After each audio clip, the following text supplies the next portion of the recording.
Now, I don't know if you caught this, but Donald Trump just hosted the Turkish president at the White House. And for once, Trump wasn't the one causing controversy. There was mayhem outside the Turkish embassy in Washington during a visit by President Erdogan when his bodyguards attacked a group of protesters. New pictures show President Recep Tayyip Erdogan watching on after his meeting with President Donald Trump.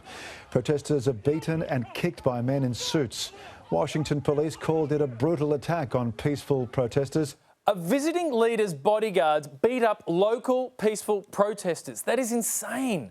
Then again, what's the point of having diplomatic immunity if you're not prepared to use it? Sounds like it's time for another instalment of The World's Strongest Man.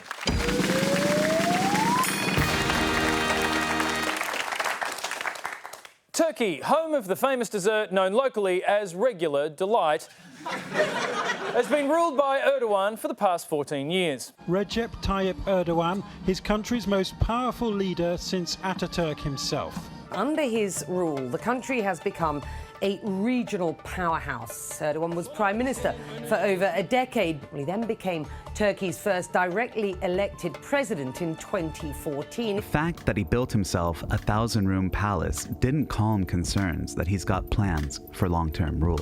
A 1,000-room palace. To put that in perspective, it cost almost as much as a studio apartment in Sydney. Now, to be fair, the palace wasn't built for the president. It was originally planned as a palace for the Prime Minister, but once Erdogan stepped down as Prime Minister and was voted in as President, the plans changed. Aww, it's always so cute when a baby dictator builds his first 1,000-room palace. Isn't he adorable? In a kid from The Shining sort of way. Erdogan may be tough, but he's also surprisingly thin-skinned. Like the time he had a high school student arrested for reading a poem that hurt his feelings, and the time he demanded Germany prosecute a comedian for broadcasting a poem that hurt his feelings, and the time he had a former Miss Turkey convicted for sharing a poem online that hurt his feelings. It's like that old Turkish saying, sticks and stones may break my bones, but I'm not going to rhyme this because the president hates poetry. And he's not just upset about poems. The Turkish government has blocked access to the popular online information site Wikipedia in what's seen as another crackdown on freedom of speech and citizens' rights. It's bad for democracy and even worse for Turkish teenagers with an assignment due tomorrow. Erdogan just won a referendum that will mean big changes for Turkey. There have been scenes of jubilation and anger across Turkey following a key referendum vote which will give President Erdogan extraordinary powers. Ooh, extraordinary powers. What are they? X-ray vision? Flight? Webby hands? Voters agreed to scrap the role of Prime Minister and let the President directly appoint public officials, including ministers, intervene in the judiciary and decide when to impose a state of emergency. Opposition parties are contesting the validity of the result, which could see the controversial leader in power until 2029. 2029? Could you imagine a democracy ruled by a head of state for decades with almost no accountability? Erdogan may be the first democratically elected leader to ask for permission to become a dictator, but that doesn't mean the campaign was polite. When Erdogan's supporters were banned from campaigning in the Netherlands, nationalist sentiment in Turkey ran high.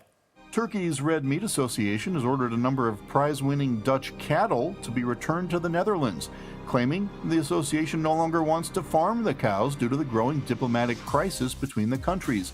They could have been a delicious kebab, but now they'll have to suffer the indignity of being whatever Dutch people eat. I'm going to say a kind of sausage. Is it a sausage? It's a sausage. But if you think he's harsh with Dutch cows, you should see how Erdogan treats Turkish people.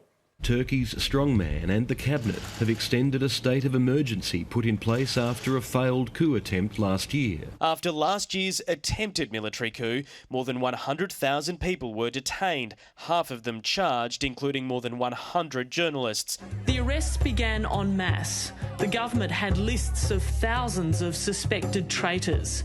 It wasted no time locking them up. Turkey now imprisons more journalists than anywhere else in the world, and a journalist should never be imprisoned for doing their job. I just don't know what to do with myself. A journalist should almost never be imprisoned for doing their job. It seems like Turkey is sliding from democratic to democrat-ish. But if I know Erdogan, and I think I do, I have a foolproof plan to stop his power grab going any further. Poems couldn't stop him, Wikipedia couldn't stop him, but a poem on his Wikipedia page, well, that is a different story. There once was a Turk named Erdogan, a bad guy if ever I heard of one. His skin ain't so thick and he's kind of a prick, but a leader, he ain't even a third of one. Yeah. Now, in case you're wondering, we really did add that poem to Erdogan's Wikipedia page, and it stayed there for a full 1 second before it got taken down. Oh well, to make me feel better, how about a little regular delight?